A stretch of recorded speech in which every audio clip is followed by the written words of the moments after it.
როგორ უყურებს საგადასახადო წნეხის საკითხს? ამ გადასახადის, ასე ვთქვათ, წნეხის შედარებისას, აი ხშირად გამიგია, რომ აი შვედეთში ან რაღაც გერმანიაში უფრო მაღალი გადასახადები, რაც ფაქტორიულად ასე.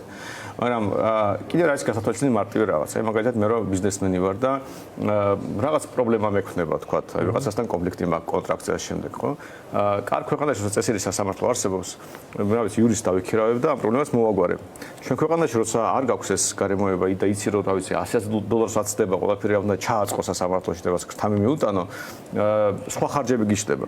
და რო შეხედოთ ასე საგადასახადო წნეხი მარტო ის კი არის რა გადასახადებს ვიღებთ, იმიტომ რომ აი ნომინალურად რო შეხედოთ რა ვიცი მოგების გადასახადი, რა ვიცი საშემოსავლო გადასახადი და დააჯამო რამ ხელა წვლილი აქ მუშებაში არ ვიქნებით უარეს ქვეყნაში პირიქით შედებით ნორმალურ ნაწილში ვიქნებით სამყაროს.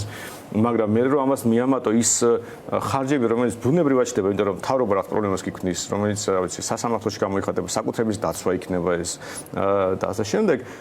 ჯამურად არც ისე კარგი სიტუაცია იქნება, რომ მაგალითად იგივე შვედეთი რო ავიღოთ, ძალიან დიდი პერიოდის მანძილზე შვედეთი, დანია მიუხედავად რომ მაღალი გადასახადებისა, ბევრ შემთხვევაში უფრო ხშირად ხდებოდნენ ინვესტიციების ობიექტი, უფრო მეტი ცენტრალური ოფისი იხსნებოდა იქ კომპანიების, ვიდრე იმ ქვეყნების, სადაც ნაკლები გადასახადები იყო, მაგრამ უბრალოდ იმიტომ რომ სხვა დაცულობა იყო საკუთრების უფლება და შემდეგ თორე ნომინალურად შეიძლება სადღაც აფრიკულ ქვეყანაში ძალიან დაბალი გადასახადები იყოს, ან საერთოდ ლამის არ იყოს, იმიტომ ყველაფერი კორუფციული იყოს, მაგრამ ადამიანი არ ჩადის იქ, იმიტომ იცის რომ იმხელა ხარჯი ექნება იქ რომ თავის საკუთრება დაიცვას და თავის ბიზნესი განავითაროს, რომ კი შეიძლება ნომინალური რაღაც რისხვი გადასახადის ნაკლები იყოს, მაგრამ საბოლოო ჯამში ეს ყველაფერი ერთიანად არის წნეხი და პლუს რა თქმა უნდა როგორ ბრუნდება ეს გადასახადი, აი რაღაც ნაწილი ხო ადამიანს უბრუნდება, მაგალითად განათლების მომსახურების სფერო და ეხლა რომელი მდიდარი ადამიანი წაიყვანს თავის ბავშვს საჯარო სკოლაში.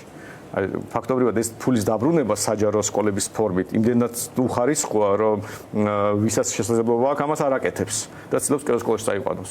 და ამიტომ რეალურად ეს ფულის დაბრუნება რაც ხდება, ისიც კი ცუდად ხდება. და ჯობია ეს ფული მშობლებისთვის მიეცათ და მშობლებს თვითონ აერჩიათ რომ სკოლაში წაიყვანონ, სისტემა უფრო გაჯანსაღდებოდა, იმიტომ რომ 3000 ლარზე მეტი იხარჯება თითო ბავშვზე სასკოლო განათლებაზე და მშობლისთვის რომ მიეცათ აგერ 300 ლარი და შენ სკოლაში წაიყვანეო, მე მგონი სხვა განათლების სისტემა გვექნებოდა ერთ წელიწადში.